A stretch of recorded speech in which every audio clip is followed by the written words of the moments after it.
Nous sommes en ligne avec Madame Maryse Bouchard, qui est directrice de la culture, des sports, des loisirs et du développement social à l'arrondissement Ville-Marie. Bon après-midi, Madame Bouchard. Bonjour, Monsieur Pierre, et bonjour à tous vos auditrices et auditeurs. Alors, Madame Bouchard, il y a un problème, on pourrait dire un sacré problème. C'est un plan de cohabitation qui est mal accueilli par les citoyens dans le quartier Ville-Marie. Alors, on présente ça rapidement. Je crois que l'hôtel Dupuis a été retenu par l'arrondissement pour accueillir des itinérants. Et puis, il me semble qu'il y a un petit peu de difficulté pour cette cohabitation. Alors, comment vous nous présentez la chose, vous, cet après-midi? Oui, Monsieur Pierre, si vous permettez que j'apporte quelques précisions sur la mise en contexte, le refuge qui est mis sur place à l'hôtel de la place Dupuis n'a pas été mis en place par l'arrondissement de Ville-Marie, mais par le réseau des services de santé du gouvernement du Québec. Donc, c'est une responsabilité qui relève des services de santé. Et donc, ce sont les services de santé qui mettent en place les mesures hivernales d'intervention à l'intention des personnes en situation d'itinérance, bien entendu en partenariat avec la Ville de Montréal. Donc, juste pour que vos auditeurs et auditrices aient un peu une vue d'ensemble, là, il y a toute une batterie de mesures hivernales qui sont mises en place présentement, non seulement dans l'arrondissement Ville-Marie, mais également dans neuf autres arrondissements pour combler les besoins des personnes en situation d'itinérance parce qu'il y a une recrudescence des besoins en ce sens-là. Avec la pandémie, beaucoup de gens se sont retrouvés à la rue. Donc, on connaît actuellement un phénomène de crise inégalé dans l'histoire de Montréal et ça demande des mesures inégalées, exceptionnelles pour y répondre. Pour revenir à nos moutons,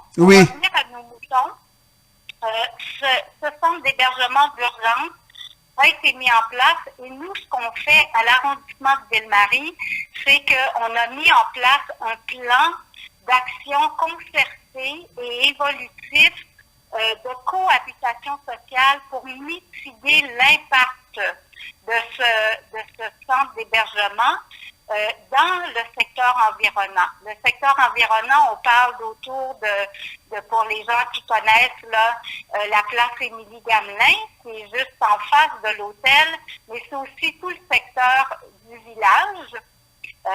Et également, il y a une autre ressource qui est mise en place qui s'appelle le Grand Quai, qui est une halte chaleur dans le Vieux-Port de Montréal. Donc, notre plan de cohabitation couvre également tout le Vieux-Montréal.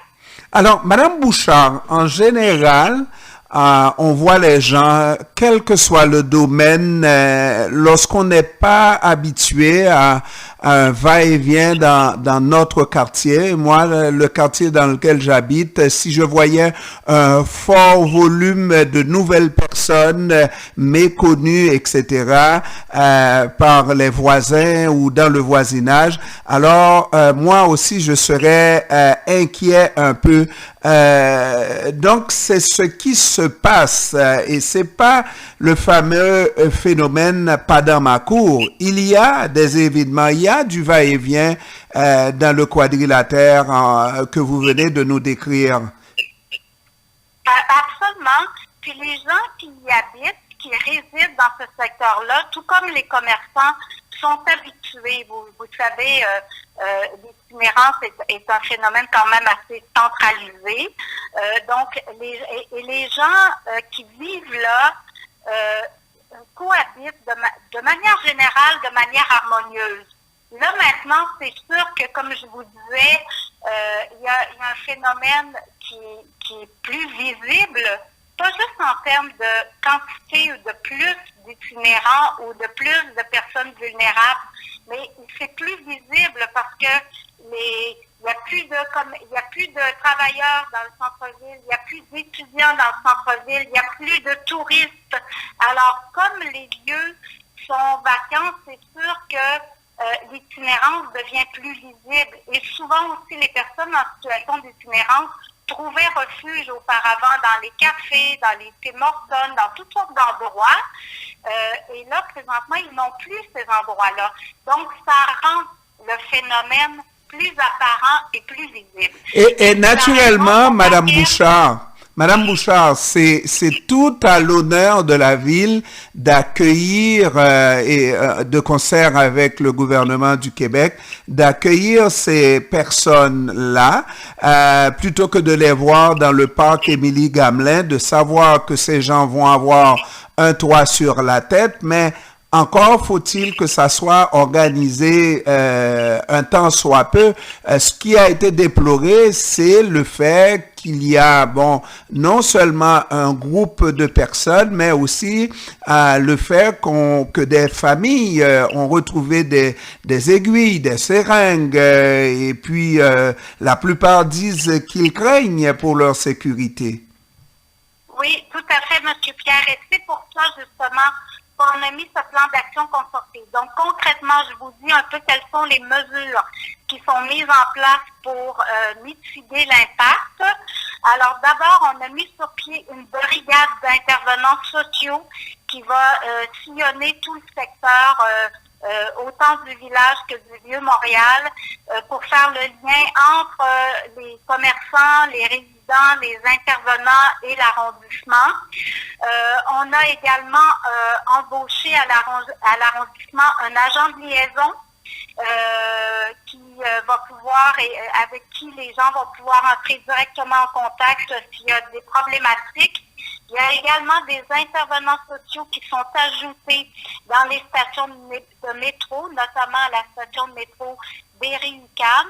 Donc ça, c'est au chapitre, je vous dirais, de la médiation et de la cohabitation. Et les intervenants sociaux, les résidents et les commerçants ont leur numéro de téléphone, tout comme l'agent de liaison. Ils peuvent communiquer directement avec ces intervenants pour toute problématique. Au chapitre, là, je vous défile une série de mesures, là, puis si vous voulez, vous me poserez des questions plus détaillées. Au chapitre de la sécurité, les deux postes de quartier qui sont concernés par ces territoires-là ont rajouté des équipes de policiers à pied, ont rajouté des véhicules avec 2 policiers pour chaque quart de travail qui sillonnent le quartier. Il y a également des modules, ce qu'on appelle des modules au niveau des policiers d'action par projet, qui combinent des policiers sociaux communautaires et des intervenants pour pouvoir répondre aux commerçants. Et encore là, on a rendu public les numéros de téléphone pour rejoindre les policiers. Et bien entendu, les policiers vont traiter rapidement toutes les plaintes. Alors, Madame Bouchard, vous savez très bien que en général, la police et les personnes itinérantes ne font pas trop bon ménage dans le centre-ville. Et si on veut améliorer leur sort, dans le cadre de cette pandémie, il faudrait vraiment qu'ils aient des visages avec lesquels ils sympathisent plutôt qu'antagonisent, n'est-ce pas? Vous avez tout à fait raison, M. Pierre, mais vous savez que plusieurs policiers dans le centre-ville, notamment les policiers socio-communautaires, sont vraiment des policiers, puis souvent dans les équipes mixtes, là, ils circulent de plus en plus aussi avec des intervenants du réseau de la santé. Et ces policiers-là, souvent, sont formés et plus habilités à travailler avec les personnes en situation d'itinérance. Et même au contraire, il y a d'excellents liens dans certains cas, contrairement à ce qu'on pourrait croire, qui se tissent entre les policiers et même des situations de confiance. Cet été, sans trop rentrer dans les détails, là, à la place Émilie-Gamelin, les policiers ont fait un projet pilote qui s'appelait E=MC², où ils s'étaient installés des kiosques directement à la place Émilie-Gamelin pendant tout l'été. Ça a été fort apprécié par les personnes en situation d'itinérance qui étaient là, qui ont pu créer justement cette relation de confiance. Alors, je ne vais pas répondre, bien entendu, là, moi, je suis pas une commandante de police, je ne vais pas répondre à la place des policiers, mais de mon point de vue, de mon point d'observation, je peux vous dire que les policiers sont extrêmement sensibles à cette situation. Mais Madame Bouchard. Ils travaillent avec les outils qu'ils ont et on essaie de plus en plus d'avoir également des intervenants sociaux. Donc ça fait partie des autres mesures. C'est toute la présence, le réseau de la santé aussi qui déploie des intervenants au niveau de la santé. Et il y a tous les organismes communautaires aussi qui travaillent dans le milieu, ramassage de seringues, donc toutes ces mesures-là qui sont faites là, présentement. Mais dernière question, Madame Bouchard, et de manière très concrète. De même, moi, j'ai déjà vu des autobus arriver et déposer des touristes qui rentrent à l'intérieur de l'hôtel, parce que moi aussi j'étais à l'UQAM, n'est-ce pas? Alors, je les ai vus arriver et rentrer rapidement. Est-ce qu'on peut aussi faire en sorte que ces gens, nos itinérants, puissent rentrer assez rapidement, prendre place, de manière à ce qu'ils passent, je dirais pas inaperçus, mais que ça soit une opération ordinaire, mais pas comme on a vu dernièrement? C'est-à-dire une opération qui prend beaucoup de temps et qui attire l'attention. Vous avez tout à fait raison. Vous savez, la ressource a ouvert le 3 novembre dernier. Tout est en rodage présentement et au niveau de la file d'attente, il y a déjà des améliorations notables qu'on remarque. Déjà, la durée de la file d'attente a diminué de moitié. Puis à partir d'aujourd'hui même, les personnes itinérantes qui ont une chambre réservée vont pouvoir entrer directement dans l'hôtel sans faire la file d'attente et auront en leur possession une carte magnétique qui vont beaucoup accélérer tout le processus d'inscription quand les personnes arrivent le soir à l'hôtel. Vous parliez d'autobus, il y a également des navettes qui, le matin et le soir, transportent les personnes du refuge jusqu'au grand quai dont je vous parlais tout à l'heure, qui est la halte pendant la journée, qui est ouverte toute la journée et qui leur offre dès 7 heures le matin petit déjeuner qui sert 2 repas chauds par jour. Alors, il y a des navettes qui transportent les personnes des haltes chaleur, des haltes répit pendant la journée au refuge le soir. Alors, on est vraiment en train de déployer toutes les mesures qu'il faut pour vraiment atténuer l'impact sur le milieu. Et je vous dirais que ces mesures-là ont été reçues très, très positivement jusqu'à maintenant par les sociétés de développement commercial et par la plupart des intervenants. C'est bien entendu que les résidents demeurent inquiets, mais ce qu'on leur a dit, c'est qu'on a un comité de suivi qui est composé de plus d'une trentaine d'organismes qui réunit la santé, la SCM, le SQVM, la table de concertation, les associations de résidents.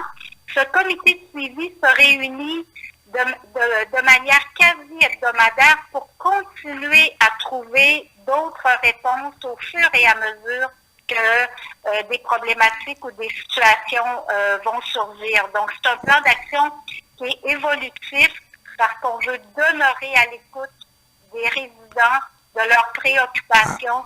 Nous aussi, on est parents. Nous aussi, on habite dans un milieu, puis on comprend très, très bien la situation, puis on veut un centre-ville habité. Absolument. Alors, oui, on met tout en œuvre pour que la cohabitation se passe le mieux possible.